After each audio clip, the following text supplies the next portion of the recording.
The autumn of 1995 clung to Spokane, Washington, with a persistent chill.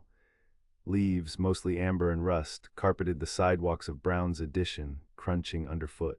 For Sarah Jenkins, a 20-year-old art student at Spokane Falls Community College, this season was usually a time of quiet reflection, of sketching the city's historic architecture or finding inspiration in the vibrant hues of Riverfront Park.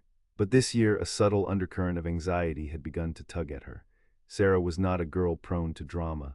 Her life was a gentle rhythm of classes, a part-time job at the Garland Theater box office, and evenings spent either hunched over her sketchbook or sharing cheap coffee with her best friend Emily. She lived in a small, slightly drafty apartment near Grand Boulevard, a place filled with art supplies, thrift store furniture, and the scent of turpentine. Her mother, Carol, a single parent who worked as a dental hygienist, called her every night, a ritual Sarah sometimes found smothering but secretly cherished. The first ripple of unease had started a few weeks prior, almost imperceptibly. A persistent, faded blue Ford pickup truck seemed to be parked on her street more often than coincidence allowed. Sarah initially dismissed it as a neighbor's vehicle, or perhaps a student's. Then one Tuesday afternoon, as she walked home from the bus stop, she caught a glimpse of it again, idling slowly as she turned onto her street. The driver, a man she couldn't quite make out beyond a vague impression of a baseball cap, didn't look at her, but she felt a prickle on her neck, that instinctual sensation of being watched.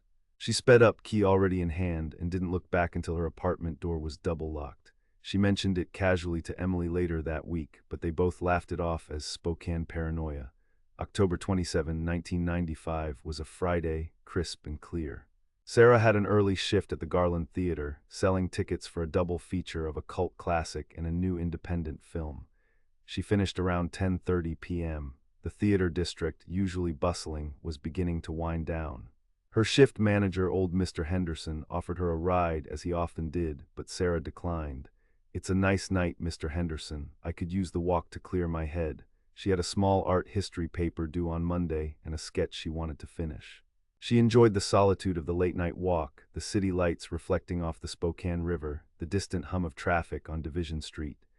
She had her headphones on, listening to a mixtape she'd made, probably something from Pearl Jam or Soundgarden, popular then.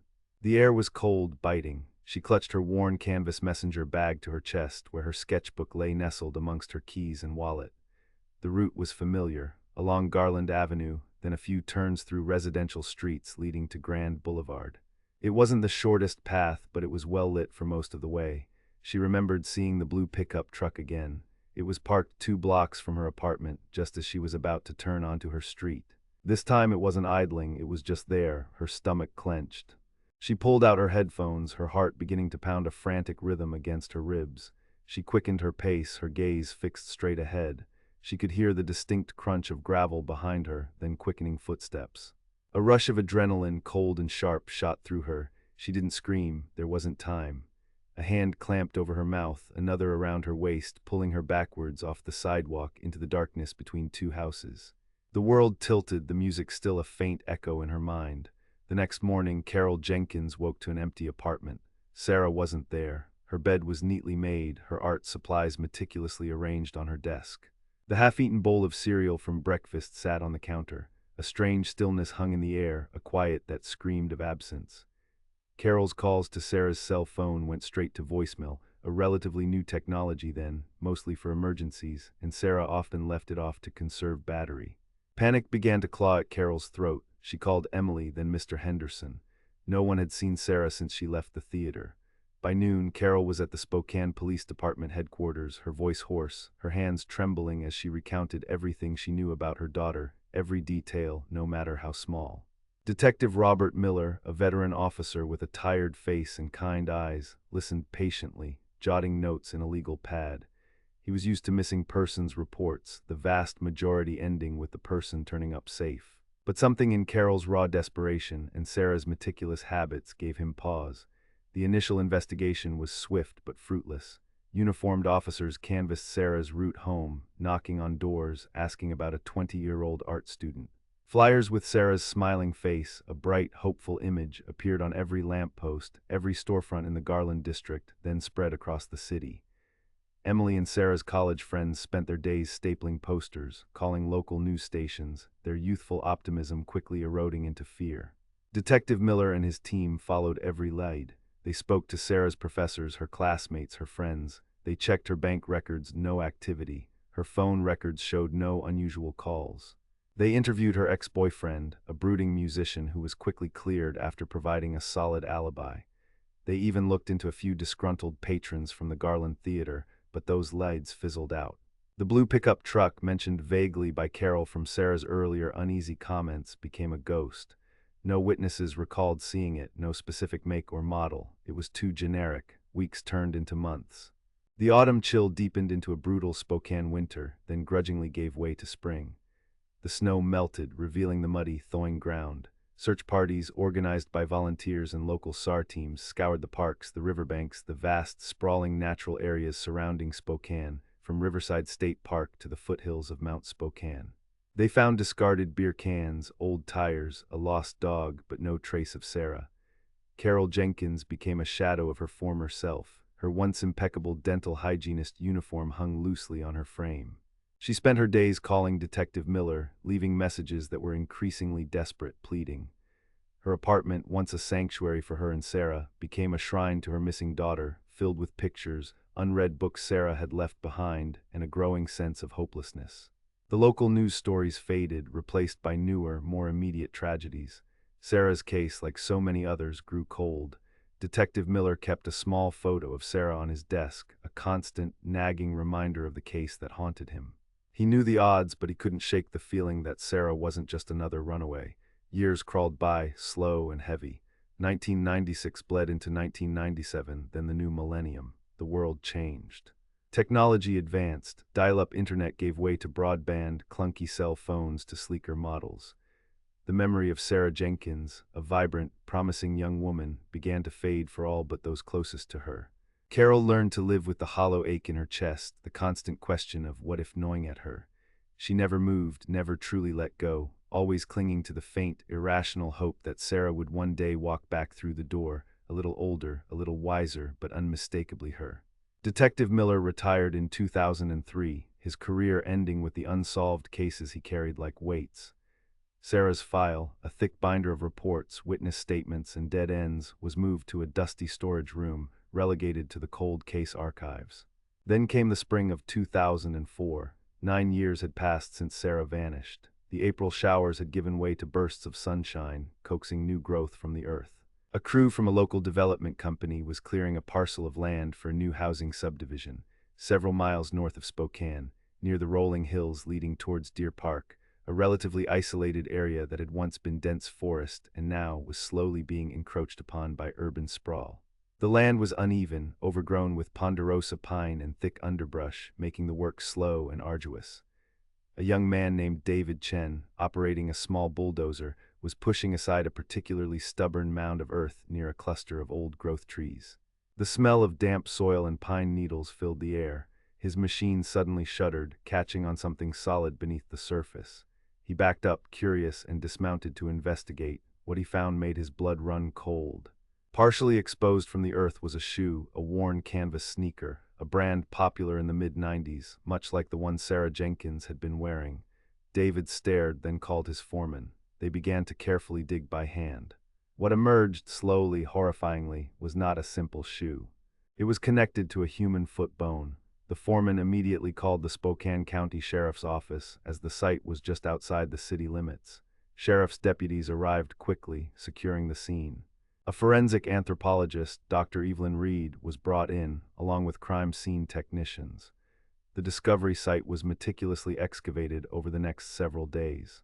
The remains were largely skeletal, fragmented, and partially disarticulated due to decomposition and animal activity, but enough was present to confirm they were human. Among the bones, half buried in the soil, they found fragments of clothing, faded denim jeans, a dark-colored t-shirt, and crucial, almost miraculously preserved, a small, silver pendant of a stylized paintbrush on a delicate chain. This pendant was the key. Sarah Jenkins had given Sarah that exact pendant for her 18th birthday. It was unique, a custom piece from a small artisan shop in downtown Spokane. Carol had described it to Detective Miller 9 years ago, a detail meticulously noted in Sarah's cold case file. The call to Sarah Jenkins came on a Tuesday morning. Sheriff's Detective Mark Peterson, who had taken over the cold case files after Miller's retirement, delivered the news with practiced solemnity, but the words felt like a fresh stab. "Mrs. Jenkins, we believe we have found Sarah." Carol collapsed. The hope she had unknowingly nursed for so long, the fragile possibility of Sarah returning alive, shattered. The definitive proof of her daughter's death, after almost a decade of agonizing uncertainty, brought a grief so profound it felt like the world had stopped spinning.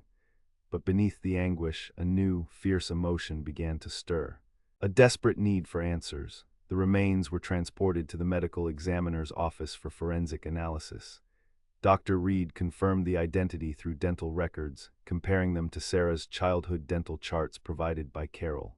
It was Sarah. The cause of death, however, remained elusive. The skeletal trauma was minimal, suggesting soft tissue injuries that wouldn't leave marks on bone, or perhaps a method that didn't involve blunt force.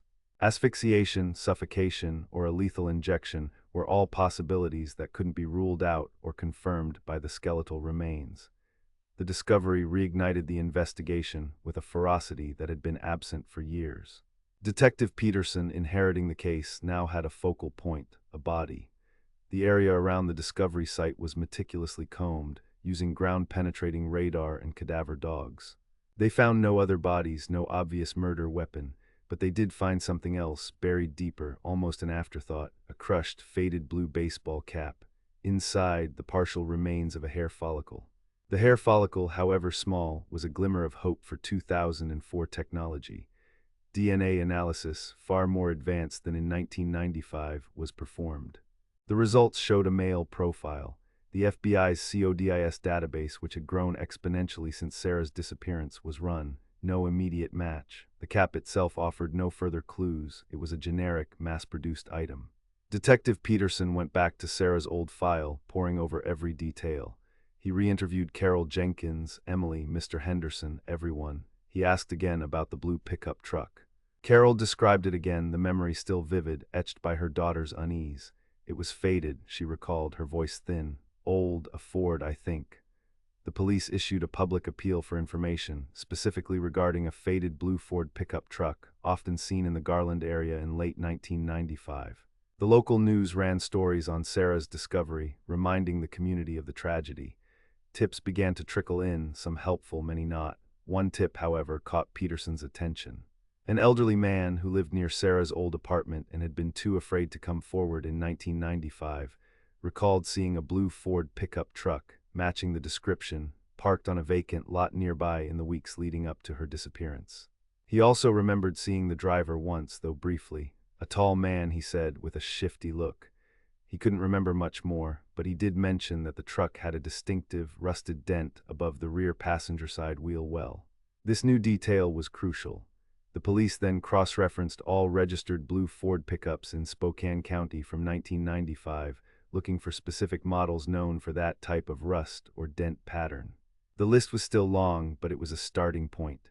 They also broadened their search to include anyone with a criminal record of abduction or assault who owned such a vehicle, or who had lived in the area at the time. The case of Sarah Jenkins, once a cold file in a dusty room, was now burning hot, but 9 years had stripped away so much.